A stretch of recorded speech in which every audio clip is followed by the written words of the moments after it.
legendary actor, producer as well, Robert De Niro, joins us via phone. Mr. De Niro, thank you so very much for coming on the show. It is an Well, honor and a pleasure. thank you. I wanted to tell you that I'm riding in a bus, so you went out for a second, so you might have a blind spot here and there Hey, no problem. while we're talking. We appreciate you taking time. Trigby and I spent the entire week last week going around Wisconsin on a bus. We called it the What Makes Wisconsin Great Tour. And tell us, Mr. De Niro, as you've been traveling around the country as a surrogate for Vice President Harris, what are you hearing from people on the road as you travel around? Well, I've only been actually in Pennsylvania, Mm-hmm. but I don't I don't. There's a feeling, a good feeling about what's going on in the campaign for Harris, but I'm very, very, very wary of thinking that things will go the way as far as I'm concerned, they must go. Right. So I'm very wary to say, may it looks good or this and that. I can't say that. Everybody has to get out and vote, and they have to do it. They have to do it. It's not over till it's over. So Yeah, absolutely. I think many people, not many, most people know you from legendary films like The Godfather Part 2 and Raging Bull. Of course, most recently, one of the films, Killers of the Flower Moon. Maybe not a lot of people know you're actually a native New Yorker, born in New York City, in Manhattan. You've known this guy, yes. Trump, pretty well. You've seen it up close and personal before Trump even became the apprentice. Tell folks a little bit about the grifting that you've witnessed firsthand as a native New Yorker about what this guy is really like and what a second Trump presidency might be like. Well, I didn't. I never cared, never even wanted to know him or have anything to do with him. I just I saw that he was, he liked to be in the papers all the time, in the tabloids. He was just an attention getter, attention seeker. I had no use for him, and he was just one of those kind of people that we didn't take seriously. And look where he's gotten, and you still can't take him seriously. It's just gotten worse and worse, and beyond my wildest imagination that I ever think we'd get this awful, but it has, and here we are. This is Trigby Olson. One of the things that we've tried to do at the Lincoln Project is convince voters and make sure that voters understand just how big the choice is and what it represents. And I know with what you do, you have the opportunity to go various places around the world. Could you touch a little bit, on how we as Americans are seen and how he is seen and really what's at stake for our kids and our grandkids? Because that really is what this election is about, what kind of world we're going to be in. Well, I think the people that I've spoken to from other countries are concerned, as we are, and I don't even have to go to other countries to know what they feel. I mean, I see it on the news too, what other countries, what our allies think, everything. It's just like this guy wants to destroy what we are, or whatever his personal sick reasons are, and we don't care. He cannot be president. He will destroy the country. He'll destroy, and it won't just happen overnight. It'll happen slowly, and there'll be a lot of pushback, a lot of civil strife, and this and that. But he will do a lot of damage if God forbid he gets elected. And I just we want people to realize that, and it will affect people way out in the middle of nowhere eventually. And some people will do well, and the others won't. And that's the problem with this kind of wanting to be a dictator. It's a random thing. I like you, so I'll do good by you. I don't like you, so I'm going to do bad by you. Right. And that's what's happening with these these tech guys. They all think, well, we need him to help, and anybody who's wealthy and big business that decides to go with him, ally themselves with him because they think that they're safe. They're not safe. Nobody is safe. But That's the scary thing. Here's the good news. I bet, and I know my politics. Before I before I did the Lincoln Project, I helped to run political shop of Mitch McConnell, right? Like guys, you and I been on opposite sides of politics. I know, you and Liz Yes. Cheney probably never thought you'd be in a coalition with each other, but here's the upside of it. We're all in But a I have great coalition. respect We're for all her. in a coalition together because Yes. we love America and we love freedom and we Yes. love what it stands for. And we're not going to let a bunch of Exactly. fascists Great. take it Great. over. Yeah, fascist. And I,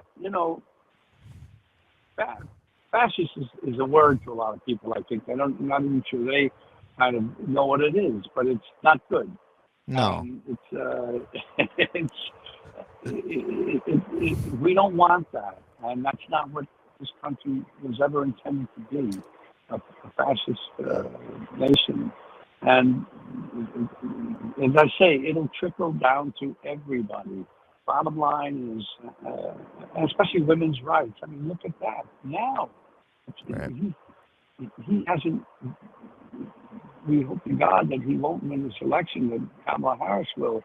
But even that in itself, it'll get worse for women. You hear horror stories about how the people are dying in hospitals. They don't want to.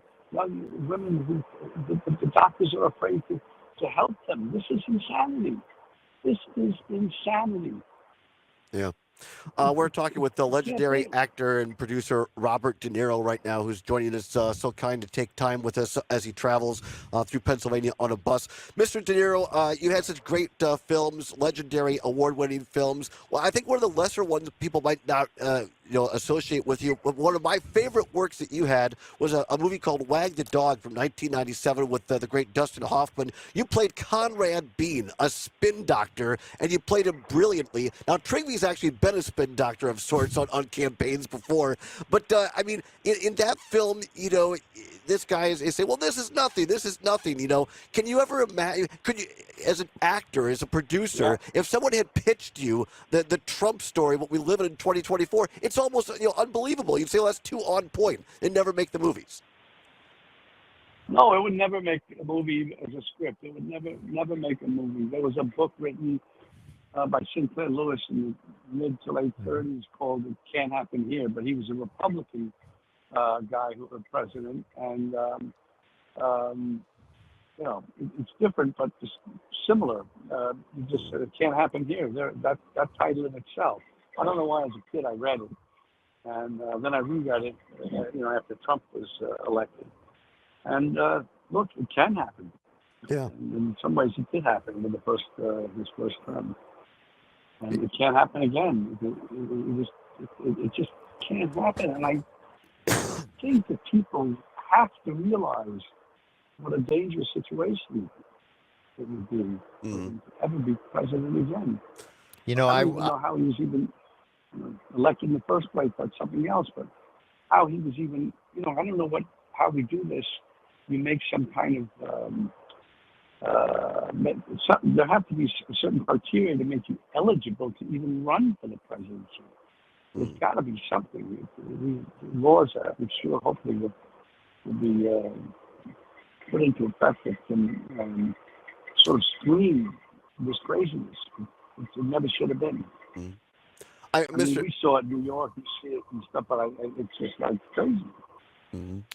Mr. De Niro, I know, in addition to your great acting and producing, one of the things you're really passionate about is passing this on to the next generation. Your work with Tribeca, the Tribeca Film Festival.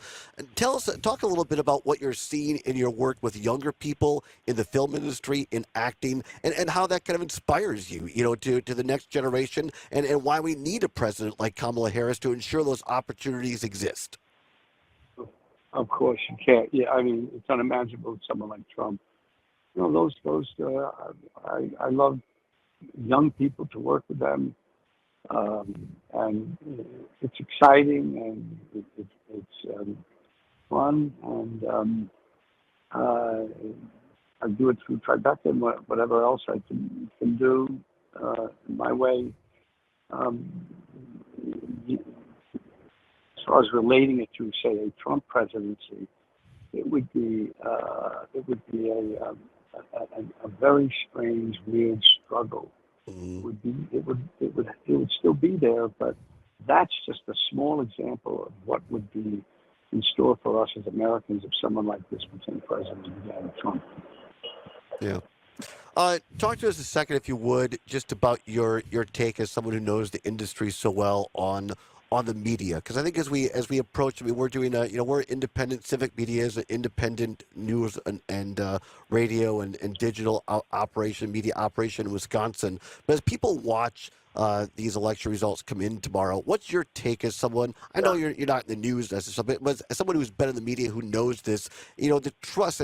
To me, having Trump stand there yesterday and say, "Hey, someone wants to take a shot at me," and you shoot through the media, I wouldn't mind that. I mean, what this man has done to demonize our media and journalism, to me, is just appalling. It's appalling. It's all a scam. It's all just a lot of nonsense. Mm-hmm. He's sick. Yeah. And he wants to destroy our way of life. He wants to destroy it. He comes from whatever his background, it is messed up, but it has nothing to do with our country, our way of life, nothing. And he never should have been allowed, as I say, to be even eligible to run for the presidency. Right. And he lies. He doesn't know what telling the truth is. So if you work with someone like that, if someone like that says lies, it's difficult to defend yourself. He did it with Zelensky by just saying withholding $400 million for Ukraine. Just say you're doing an investigation, and I'll handle the rest. That's all. Just imply that there's some kind of fishy business going on. Mm-hmm. And Zelensky stood firm the way I understand, of course, and he was impeached for that. But this is the insanity. If you have a person who doesn't play by the rules and he doesn't even know what rules are, you're at a disadvantage. You have to be ever watchful, ever vigilant. There's no way around it. Mm-hmm. This person, he can throw out a lie, and it's hard to pull the lie back. It's the negative implication. Well, people say, well, if it's out there, it must mean there's some truth to it. Yes, that sometimes is the case, but not with him, because everything he says, it's a lie. Pretty much everything. He has no understanding of what the truth is, and to play fair. It's about playing fair and doing the right thing. And this guy is the devil. What can I tell you? And I never use that word. Right. I don't like to say it, but I've got to say it. And you're a guy who knows how to play tough guys. Yeah, the people around him, like Giuliani and a lot of other people, they've fallen by the wayside.